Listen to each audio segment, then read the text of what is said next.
Oi, sobre o David. O som está desligado. Oi.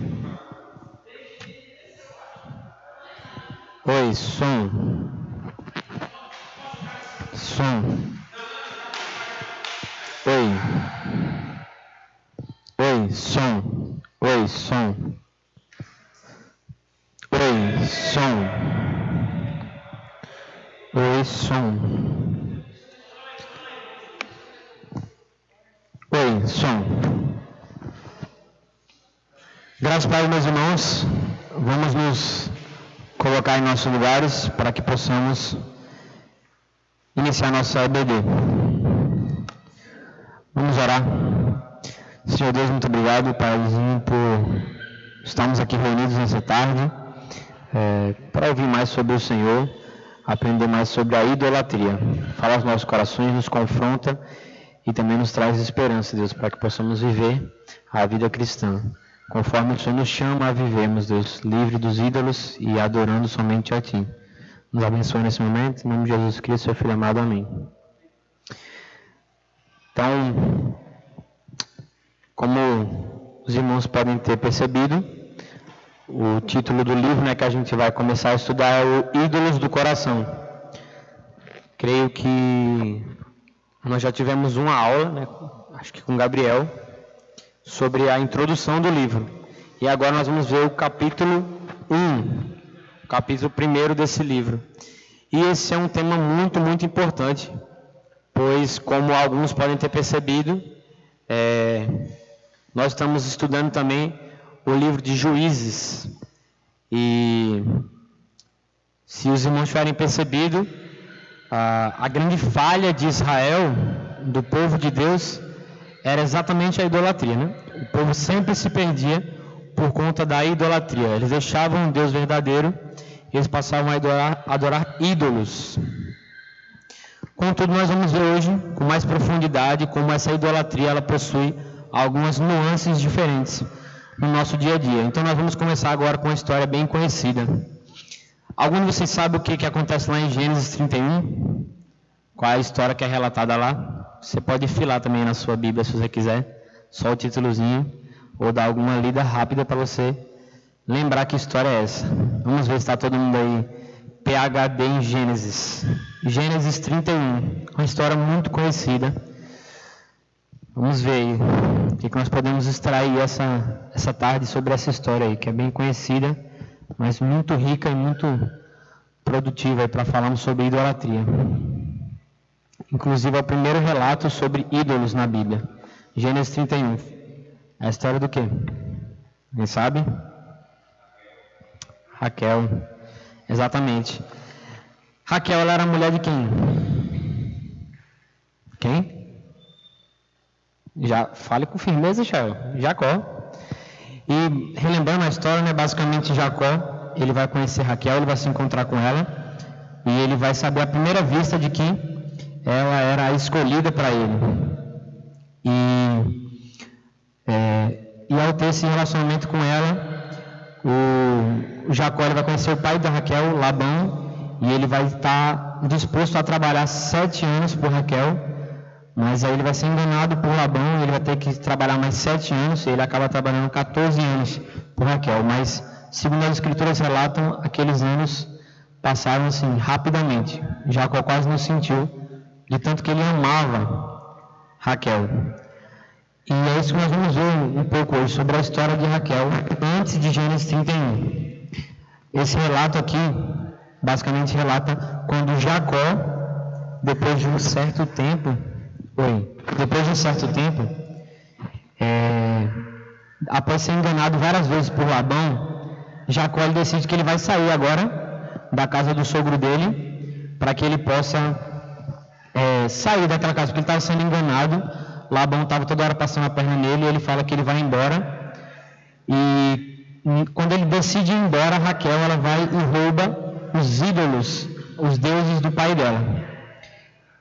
E o ponto é que, quando nós olhamos para a história de Raquel, a gente fica confuso. Por que Raquel fez isso? Por que antes de sair da casa dela, ela roubou os deuses do pai dela? Por que ela achou que ela precisava daqueles ídolos, se ela conhecia o Deus de Israel? por que ela estava disposta a fazer o que ela fez. E por que nós muitas vezes também fazemos o mesmo. Então, para responder essa pergunta, nós vamos olhar aí para a história de Raquel. Lá em Gênesis 29, 17, fala o seguinte: Lia tinha uns olhos sem brilho, porém Raquel era bonita e atraente. Então, Lia, ela não era uma pessoa muito bonita, a irmã de Raquel, já Raquel, ela era uma pessoa muito bonita e atraente. Então, Raquel era extravagante, capa de revista, linda, e certamente essa aparência dela fazia com que ela tivesse um favoritismo, com que ela tivesse um destaque em cima da sua irmã. Então, Raquel, ela era linda, né, como a Bíblia vai dizer, ela era muito linda. Lia já era meio sem sal na nossa linguagem. E Raquel ainda tinha Jacó. Então ela era muito bonita, ainda tinha um homem que estava disposto a trabalhar 7 anos por ela e que assim nem sentiu cansaço, nem sentiu enfado de tanto que ele amava ela. Então ela era bonita e tinha um homem que a amava e estava disposto a qualquer coisa por ela. O que mais Raquel poderia querer? Quando a gente olha para esse início da vida de Raquel, a gente pensa: a vida dela deve ter sido um mar de rosas. Bonita, um homem que a ama. O que mais ela poderia querer? Mais para frente na história a gente vai ver o que ela queria. Ela queria agora filhos. Essa é uma frase muito conhecida, né? Um versículo muito conhecido, onde Raquel vai dizer que ela vai falar para Jacó: dê-me filhos, caso contrário eu morrerei. Então o que Raquel poderia querer a mais, além de um homem e sua beleza? Ela queria filhos. Por quê? Porque embora Raquel tivesse proeminência sobre Lia, ela fosse mais bonita e tivesse esse favoritismo, digamos assim, ela era estéril. Então Raquel não podia ter filhos. Já Lia, ela podia ter filhos. E Lia chegou a ter 6 filhos com Jacó. Então, imagine o coração de Raquel ao ver aqueles meninos. Imagina, toda vez que Raquel escutava as crianças chorando, toda vez que Raquel via Jacó brincando com seus filhos, como será que aquilo ficava no coração dela?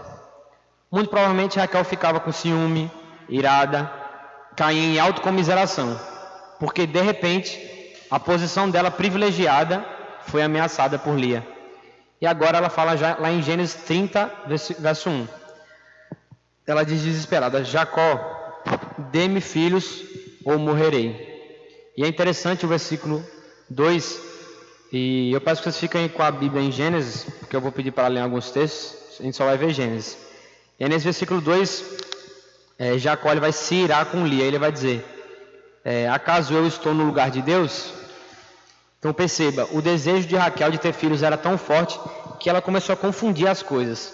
Ela começou a achar que a fertilidade dela dependia de Jacó e não de Deus.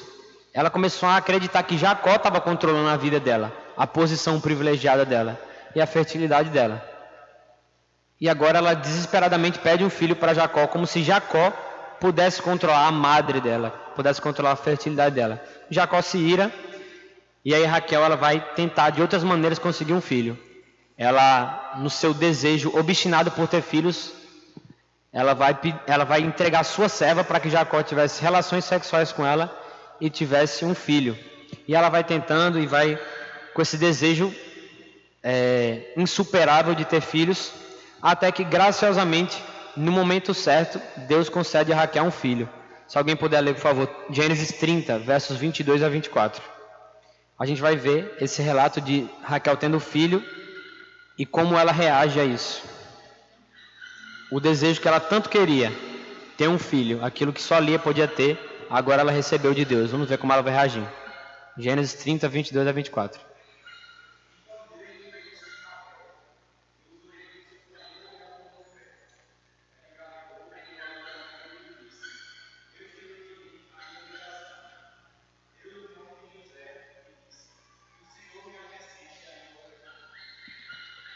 Veja, o desejo que Raquel tanto queria, tudo que ela queria era o quê? Filhos.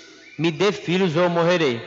E depois de ela tentar dar uma ajudinha para Deus, entregando sua serva, Deus tem compaixão dela e agora ele dá um filho para ela. E como é que ela reage?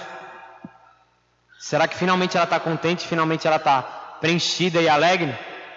Não. Ela fala, Deus me tirou da humilhação. Massa. Mas que o Senhor me dê outro. E é exatamente esse o significado do nome de José. É que Deus acrescente outro.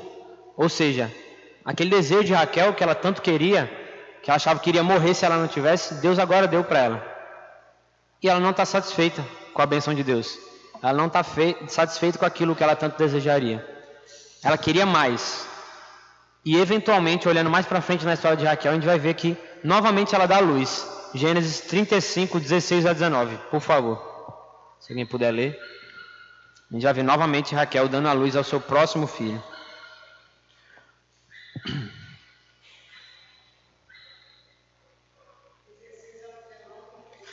É, 16 a 19, 35.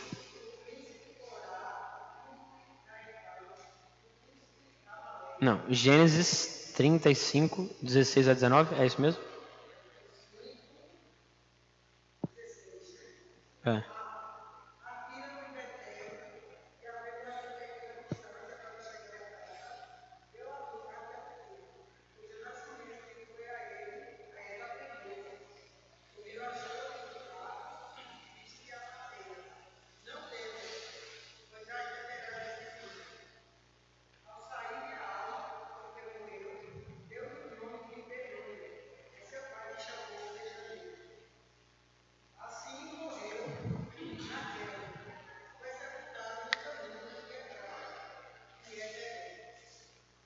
Veja que interessante. Tudo que Raquel queria era um filho. Ela recebeu um filho e ela fala, que Deus me dê outro. E põe o nome dele de José. Ela não se contenta com aquilo que ela disse que ela precisava ter. Afinal, se ela não tivesse filhos, ela iria morrer. Foi o que ela disse. Dai-me filhos ou eu morrerei. E que ironia, não, o que aconteceu com ela? Ela pediu outro filho. E aquilo que deveria ser uma bênção foi motivo de tristeza. Aquilo que ela disse que ela precisava ter, senão ela ia morrer, trouxe a morte durante seu parto. É exatamente isso que acontece com os ídolos. Eles prometem algo para a gente, mas eles só trazem morte. Percebam, esses relatos que eu estou contando aqui, esse desejo desesperado por filhos, acontece antes de Gênesis 31, que é o relato onde ela rouba os ídolos do seu pai, Labão. Então perceba, Raquel ela não se tornou idólatra quando ela roubou as estátuas do seu pai. Ela já era idólatra antes. Por quê? Porque ela tinha esse desejo de ter filhos, como a sua irmã Lia tinha. Só que o problema não é querer ter filhos. O problema é que ela acreditava que ter filhos era algo que ela precisava ter para ser feliz. Era algo que ela precisava ter para ter significado na sua vida. Era algo que ela precisava. Por isso, era o seu Deus. E não é difícil imaginar, como eu falei, por conta da aparência de Raquel, que ela é muito linda, e por ter o homem que a amava e fazia tudo por ela, que era Jacó. Não é difícil imaginar que ela sempre foi o centro das atenções. Ela sempre tinha essa proeminência. Mas agora, Lia tinha uma posição melhor que ela. E a sua infertilidade representava para Raquel essa posição dela sendo superada. E agora ela passa por algo que ela nunca tinha experimentado antes. Agora ela tem que tomar atitudes para proteger essa posição dela. Ela cria de alguma forma deuses para que ela possa ser satisfeita. E agora quando ela vai sair de casa, ela quer se apegar a esses deuses. E eu penso muito como isso se aplica às nossas vidas. Por exemplo, eu estou prestes a me casar. E graças a Deus, meu pai e minha mãe são duas bênçãos na minha vida. São realmente dois presentes de Deus para mim. Então eles representam algo que me traz confiança. Meu pai e minha mãe, eles me trazem confiança espiritual, financeira. Então, muitas vezes eu raramente me preocupo com diversas coisas que alguém poderia normalmente se preocupar por conta dos meus pais. E às vezes eu me pego pensando, e quando eu sair de casa? Vai ter um monte de coisas que eu vou começar a ter que me preocupar. Quem será que vai me proteger? Agora eu tenho meu pai e minha mãe por mim, mas depois? Provavelmente Raquel pensou algo assim. Ela sempre esteve com o pai dela, com Labão. E agora Jacó queria sair da casa dela. E ela deve ter pensado provavelmente: quem será por mim? Eu vou sair aqui da minha zona de conforto. Quem vai me proteger? Então ela rouba os ídolos do seu pai.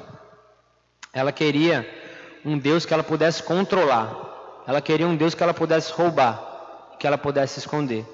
Um Deus que fosse mais dócil do que o Deus de Israel. Um Deus que fosse mais próximo na visão dela. Alguém que ela poderia ensinar e manipular conforme o seu desejo. E isso que é a idolatria. É você querer um Deus para você manipular, para satisfazer os seus próprios desejos. E aí entra um questionamento. E eu queria trazer para nossas vidas isso, essa história de Raquel. Os ídolos do meu lar. Raquel, ela tinha os próprios ídolos dela. Seja as estátuas do seu pai, ou seja os desejos desgovernados do seu coração. Como, por exemplo, de ter filhos. Senão ela morreria. Mas quais são os ídolos do seu lar? Do meu lar? Muito provavelmente ninguém aqui deve ter uma estátua. Seja de Baal, Astarote. Duvido muito que alguém aqui tenha uma estátua na sua casa. Mas quais são os ídolos do seu coração? O que é aquilo que você deseja mais do que todas as coisas? O que é aquilo que você ama mais do que o próprio Deus? E você pode estar pensando: mas Mateus, como é que eu vou saber? Como é que eu posso identificar um ídolo? Mais para frente, nesse livro, a gente vai aprender sobre isso. Como identificar ídolos no seu coração. Mas para trazer um resumo e talvez de maneira prática, te ajudar nessa luta e nessa identificação dos ídolos, eu queria te dar 2 perguntas para que você possa aplicar em sua vida e talvez entender se algo é um ídolo ou não no seu coração. Primeira coisa é como Raquel falou, né? Ela falou: dá-me filhos ou morrerei. Será que tem algo na sua vida que você pensa assim? Talvez você nunca tenha falado, mas é o que você pensa. Eu preciso disso, senão eu vou morrer. Eu preciso disso, senão eu não vou ser feliz. Eu preciso casar, senão minha vida não vai ter sentido.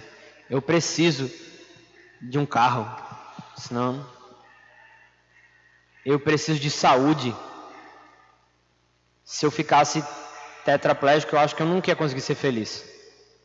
Tem até um filme bem famosinho, né? Aquele Como Eu Era Antes de Você, que as meninas adoram, mas esse filme é terrível.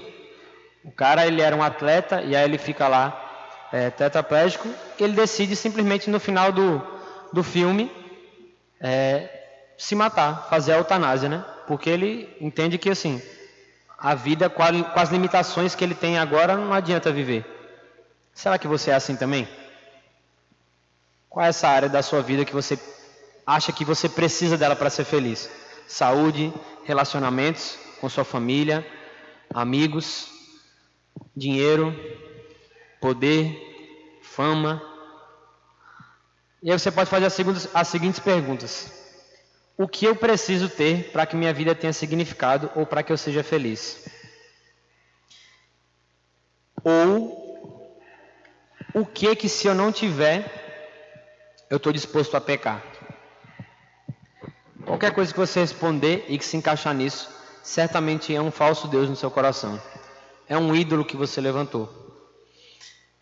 Então, por exemplo, se você idolatra, por exemplo, status ou dinheiro, aí você trabalha e você quer uma promoção. E para conseguir uma promoção, você decide que você sempre vai chegar mais cedo do que todo mundo, você vai dar o melhor de si, você vai fazer muito mais do que foi pedido. Até aí, não é pecado fazer isso. Mas se você não consegue sua promoção, como é que você reage? Se você peca no seu coração, então você não está fazendo o melhor de si para a glória de Deus. Porque é isso que a gente fala muitas vezes. Nós pegamos desejos lícitos, a gente transforma eles em pecado e a gente dá uma desculpa santa. Por exemplo, digamos que Pastor Ricardo, ele quer que Eric o obedeça e o honre. A gente sabe que honrar pai e mãe é uma ordem bíblica. Mas se para Eric honrar Pastor Ricardo espancar ele está fazendo certo? Será que o desejo de Pastor Ricardo é a glória de Deus? Ele pode até falar: não, mas filho tem que honrar pai e mãe. Mas se ele está se utilizando de pecado para isso, espancando seu filho, por exemplo, percebe que não encaixa? Como é que você está preocupado para a glória de Deus e está fazendo mal a alguém? É isso que a gente faz. Só que nosso coração é tão enganoso que a gente acaba aceitando e ainda se coloca como alguém religioso, como alguém piedoso. Não, eu estou fazendo isso por conta disso. Estou fazendo isso para o bem, por causa da minha imagem. Enfim, são vários os nossos ídolos e é isso que a gente precisa lutar contra. Trabalhar bem não é pecado, mas qual é a sua intenção por trabalhar bem? Cuidar dos outros não é pecado. Vou dar um exemplo. Vou usar a família Pastor Ricardo de novo, que hoje ela é premiada. Kátia decide fazer um jantar para Pastor Ricardo. Ela faz um jantar bem chique, bota velas e faz uma coisa, o prato favorito do Pastor Ricardo. Galinha cabe dela. Aí, Pastor Ricardo chega, não queria isso. Queria só uma tapioca mesmo, mas faz uma tapioca e vai dormir. Aí Kátia pega e fica amargurada e deseja o mal de Pastor Ricardo e fica chateada e chora. Tem problema Kátia querer que Pastor Ricardo se alegre? Não. O certo era que Pastor Ricardo se alegrasse e fosse grato. Mas se ela peca por conta disso, então ela não está preocupada com a glória de Deus. Ela não está querendo fazer o melhor para ser uma esposa piedosa. Ela só está querendo satisfazer o desejo dela. De aprovação, de receber um carinho. Percebe que a glória de Deus não está envolvida? E a grande verdade é que a glória de Deus não está envolvida na maioria das nossas ações. A gente se preocupa muito pouco com a glória de Deus. E muito mais com nossos próprios desejos. E aí entra um exemplo que a autora vai citar, dizendo assim: dê-me um marido piedoso ou morrerei. Ela vai contar a história de uma mulher chamada Jenny. E ela vai dizer que Jenny, tudo que ela queria era um marido piedoso. O marido dela ia para a igreja com ela, mas ele só fazia o básico. Muitas vezes ele não fazia devocional em casa, muitas vezes ele não chamava ela para orar com ela. E ela sempre falava: não, mas tudo que eu queria era um homem que me trouxesse para perto de Deus e que ele fosse mais dedicado. Mas aí, conversando com ela e discipulando essa Jenny, a autora percebeu de que esse desejo dela era um ídolo. Porque quando ele não fazia aquilo que ela queria, por exemplo, fazer mais devocionais, quando não orava, ela parava de falar com ele. E ela ficava dizendo que ia largar ele. Até que um momento ele não fez aquilo que ela queria, mesmo ela fazendo tudo que ela poderia pensar de moeda de troca. Como eu falei, a gente manipula os ídolos, porque ela cuidava dele, ela pensava que se ela arrumasse as roupas dele, fizesse um jantar bacana, ele iria corresponder ao desejo dela, de orar mais, de fazer mais devocionais, e ele não fez. E aí ela se divorciou dele e acabou saindo da igreja. Que? Ela queria um homem piedoso e depois ela deixou a igreja. Percebe como é enganoso? Ela só queria um homem que levasse ela para perto de Deus. Qual o problema nisso? O problema é que ela não estava preocupada com a glória de Deus. Ela tinha alguma outra preocupação. Não sei se status, não sei se carência, eu não sei. A autora nem fala sobre isso, mas é um exemplo muito claro de como até coisas que parecem piedosas e espirituais, elas se tornam pecado, se tornam ídolos no nosso coração. E aí a autora vai falar sobre as bênçãos veneradas. Ela vai falar sobre esse relacionamento do homem, da humanidade com os nossos ídolos. Ela vai dizer que nós veneramos as bênçãos, ou seja, nós buscamos coisas boas, mas não para glorificar a Deus ou porque Deus quer isso, mas simplesmente porque é aquilo que nós queremos. E nós fazemos esses pactos ou acordos, como por exemplo, eu até pude falar agora em Juízes, o povo de Israel começou a ter relacionamento com Baal. Por quê? Baal era um Deus que trazia colheita, trazia fertilidade para o povo. Então o povo adorava Baal, seja sacrificando seus filhos, seja com a prostituição cultural. Para quê? Porque eles queriam ter boa colheita e eles queriam ter filhos. Percebe? Eles queriam fazer trocas, eles queriam manipular os deuses, assim como Raquel quis, assim como nós queremos.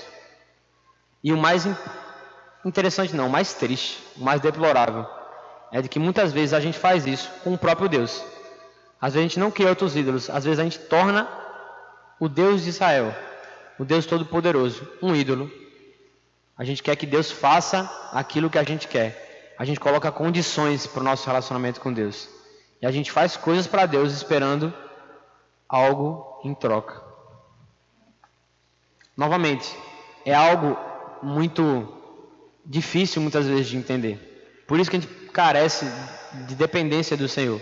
Por exemplo, você pode ter a sua saúde como um ídolo e você pensar, Alisson, por exemplo, é um atleta. Se eu fizer exercício todos os dias e comer bem, eu nunca vou ficar doente. Isso não é pecado. Ele querer fazer exercícios e comer todo dia. Mas se ele ficar doente, e aí ele murmurar ao Senhor, é um ídolo. Se torna pecado. Vou fazer tudo aquilo que meu chefe pedir, tudo aquilo que meu pai e minha mãe pedirem. Mas se eles não fizerem o que eu quero, e é assim que a gente age. Eu agi assim na escola, por exemplo. Se eu estudasse e tirasse nota baixa, eu falava, então eu não estudo mais não. O cara estuda e tira nota baixa, eu prefiro não estudar. Vou tirar nota baixa de qualquer jeito.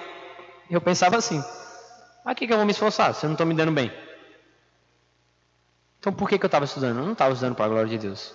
Eu estava estudando para conseguir um objetivo pessoal. Eu não conseguia, me frustrava e desistia de tudo. E nós somos assim, infantis dessa forma. Nós queremos o que nós queremos porque a gente acha que aquilo é o melhor. E quando a gente não consegue, estou nem aí também. Estou nem aí para Deus, estou nem aí para meus pais. Se minha vontade não foi feita, se meu desejo soberano não foi saciado, então vou fazer o que eu bem quero, o que eu bem entendo. E perceba, a maioria das vezes os ídolos são coisas boas, por isso que é mais difícil ainda. Hoje em dia a gente não se curva perante estátuas. São coisas boas. Sexo é coisa boa. Só que a gente corrompe isso. Seja com sexo fora do casamento, seja com homossexualidade, por exemplo. A gente corrompe coisas boas. Sexo é bom, dinheiro é bom, é dádiva de Deus.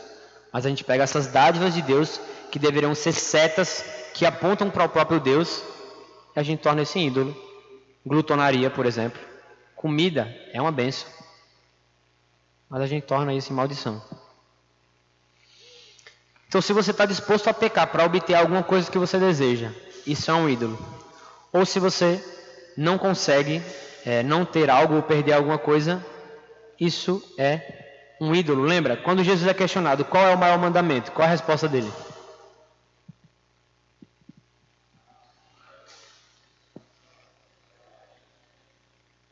Então, quando a gente não ama a Deus com todo o nosso coração, com toda a nossa alma, com o nosso entendimento, o que a gente está fazendo?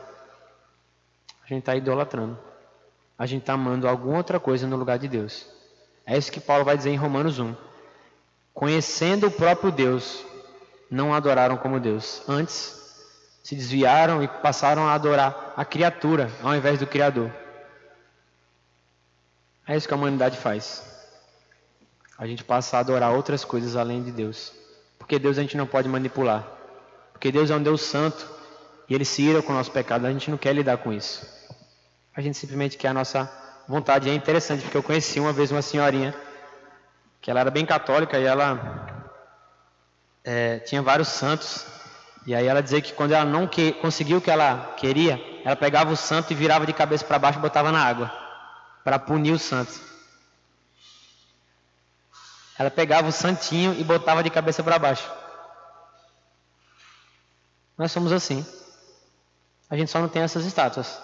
Mas é isso que a gente faz.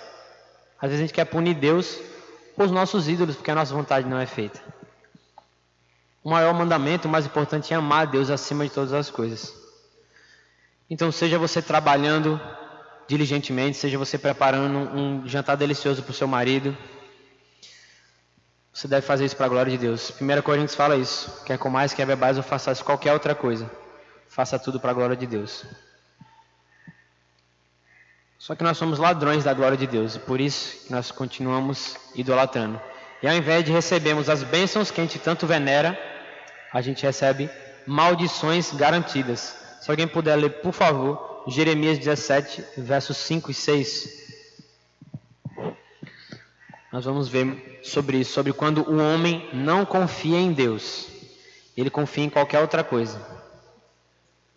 Jeremias 17, versos 5 e 6.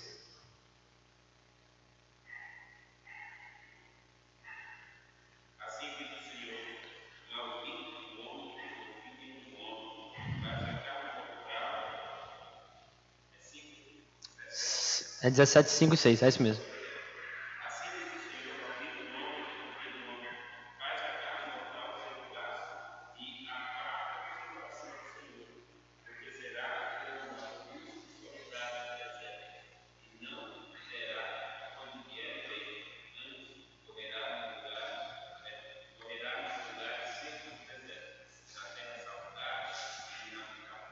Percebam, qual é a característica do homem que não confia em Deus, mas confia no homem e vale para qualquer outra coisa? Ele é como um arbusto seco no deserto e ele não consegue identificar quando algo de bom acontece. No deserto, se você já viu esses programas, eu gosto de ver aquele Net Geo, muitas vezes eu vejo, e é interessante que no deserto não existem, por exemplo, plantas ou animais que são amistosos. A maioria dos cactos, enfim, plantas, animais são perigosos e não tem nada de vida. E assim é alguém que não confia no Senhor. Ele habita no deserto. Ele é alguém que não consegue ver as bênçãos vindas de Deus. Alguém como Raquel. Raquel, ela vivia no deserto, que ela mesma criou.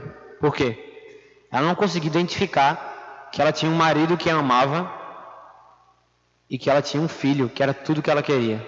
Ela queria sempre mais. Nós queremos sempre mais. Essa é uma característica de uma pessoa idólatra. Alguém que sempre anda descontente, sempre quer mais. Não consegue ser grato pelo que tem. Não consegue agradecer e louvar a Deus por aquilo que tem recebido. Porque a gente sempre quer mais. A gente sempre precisa de mais. Raquel era assim, nós somos assim. Nós vivemos e habitamos nos nossos desertos de infelicidade, de futilidade e desesperança. A adoração a ídolos é a razão de nós sermos descontentes e de desobedecermos a Deus. Assim era o povo lá em Juízes. Eles não se contentavam com a paz que Deus trazia e eles sempre buscavam outros ídolos. Eles sempre buscavam outros deuses. Eles sempre caíam em punição. Eles sempre eram disciplinados por Deus, porque eles sempre eram descontentes e eles nunca obedeciam ao Senhor. E por isso Calvino vai dizer que nossos corações são fábricas de ídolos. Porque a gente sempre está fabricando novos ídolos. Um ídolo muito comum para pais são seus filhos. É muito comum um pai idolatrar o seu filho. O pai está disposto até a pecar para o bem do seu filho. E amar o seu filho, por exemplo, mais do que a Deus, mais do que sua esposa. Na hierarquia bíblica, o homem ele deve amar mais a Deus, depois a esposa, depois o filho. Muitas vezes isso é invertido. E o filho se torna um ídolo. Ah, mas quem é o pai, quem é a mãe que não vai amar o filho? Quem é que vai querer o mal para o filho? Tá, pode ser um discurso verdadeiro e bonito, mas será que é isso mesmo que está no seu coração? Será que você está preocupado com a glória de Deus? Ou você só quer cuidar daquela sua propriedade, daquele seu ídolozinho? Qual é a solução para a idolatria? Qual é a solução? Nós vamos ver primeiro qual foi a solução de Raquel. E nós vamos ver qual é a solução para a nossa vida. Gênesis 35, 2 e 4. Vamos ver o que foi que Raquel fez com esses ídolos dela, que ela roubou do seu pai.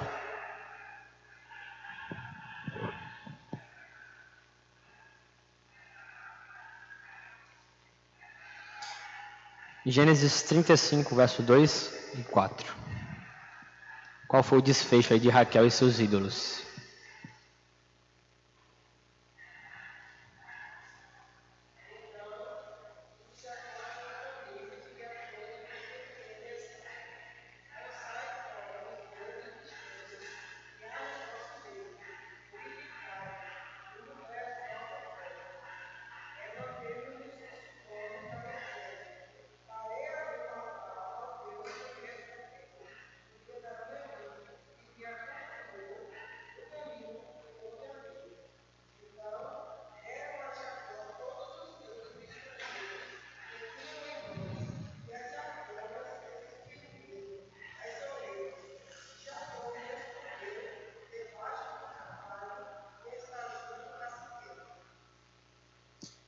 Então, lembrando, Raquel ela roubou os ídolos do seu pai, de Labão.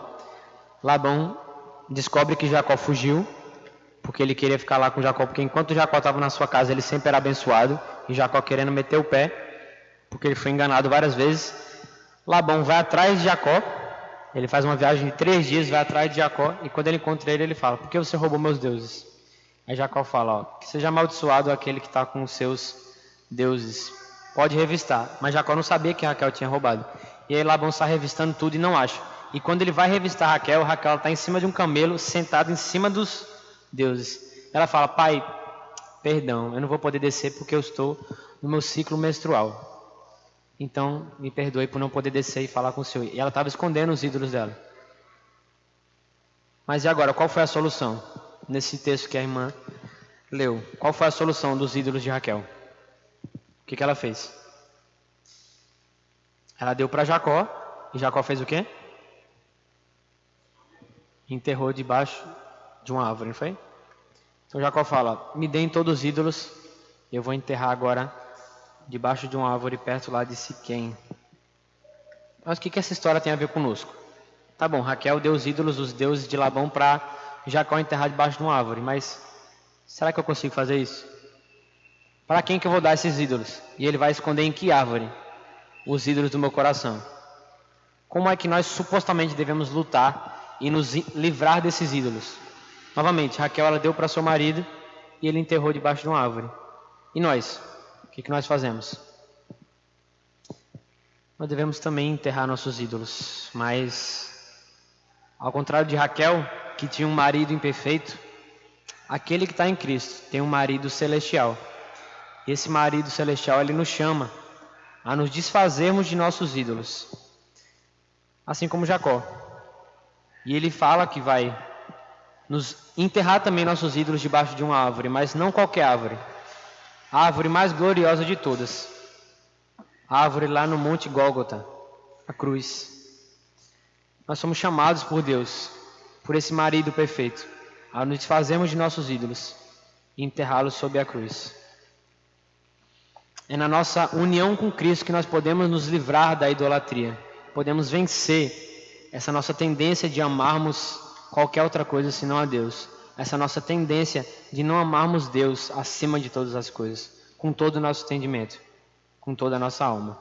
Apenas Deus conhece todos os nossos entendimentos, sonda os nossos corações e Ele sabe da nossa idolatria. Até quando a gente não consegue identificar, até quando a gente consegue esconder dos outros.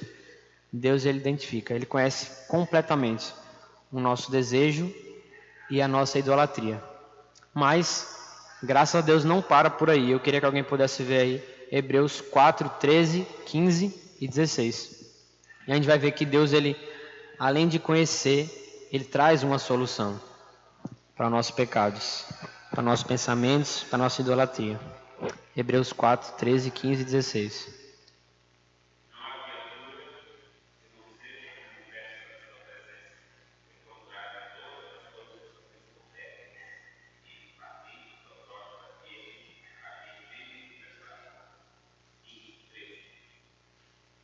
Quinze e 16 agora.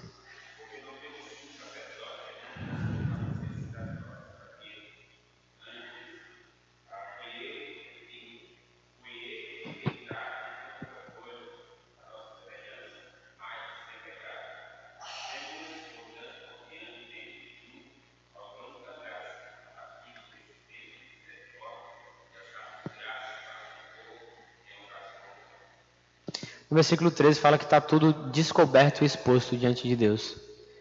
Então Deus sabe. Ele conhece o seu íntimo. Ele sabe todas as vezes que você coloca qualquer coisa ou pessoa na frente dele. Ele sabe sobre a sua adoração idólatra. Ele sabe sobre os nossos pecados. E se parasse por aí, a gente estava desesperado. Afinal, Deus sabe tudo o que a gente pensa. Deus sabe todos os nossos pecados. Ele sabe quão idólatra nós somos. Mas o texto continua no versículo 15 e 16.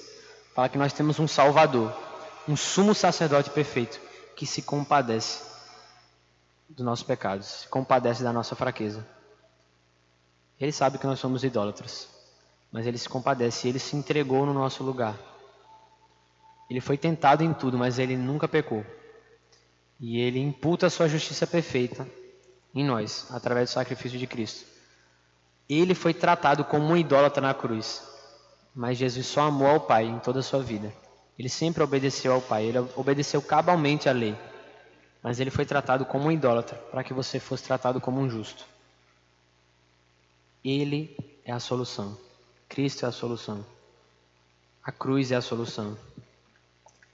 Então, obviamente, quando você começar a pensar sobre a sua idolatria, e busque pensar nisso, eu gostaria de encorajá-lo, você vai ver como o seu coração é podre. Mas não se desespere. Você é pecador. Mas existe alguém maior do que o seu pecado, que é Cristo Jesus.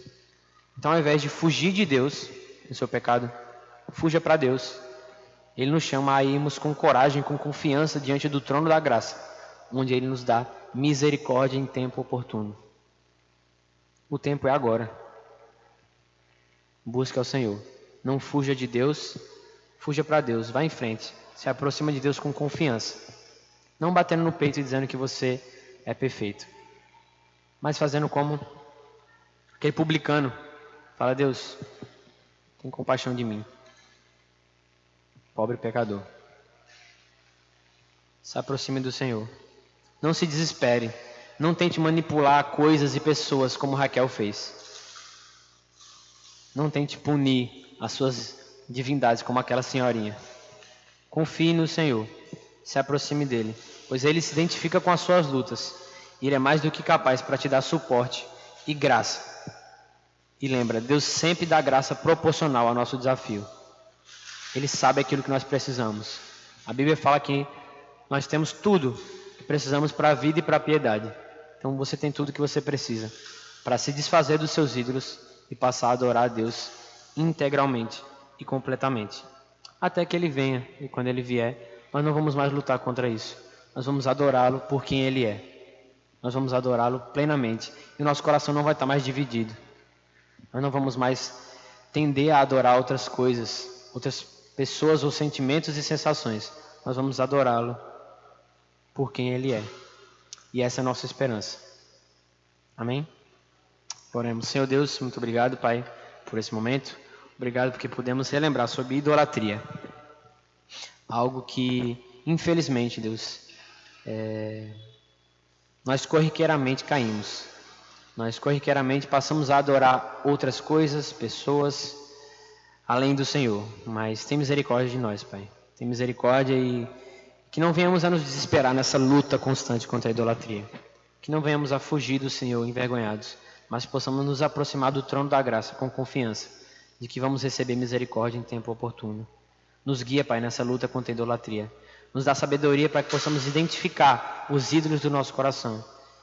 E nos dá graça para que possamos adorá-lo integralmente. Para que possamos adorar o Senhor com todo o nosso entendimento, nossa alma e com todo o nosso coração. Nos abençoa, em nome de Jesus Cristo, seu Filho amado. Amém.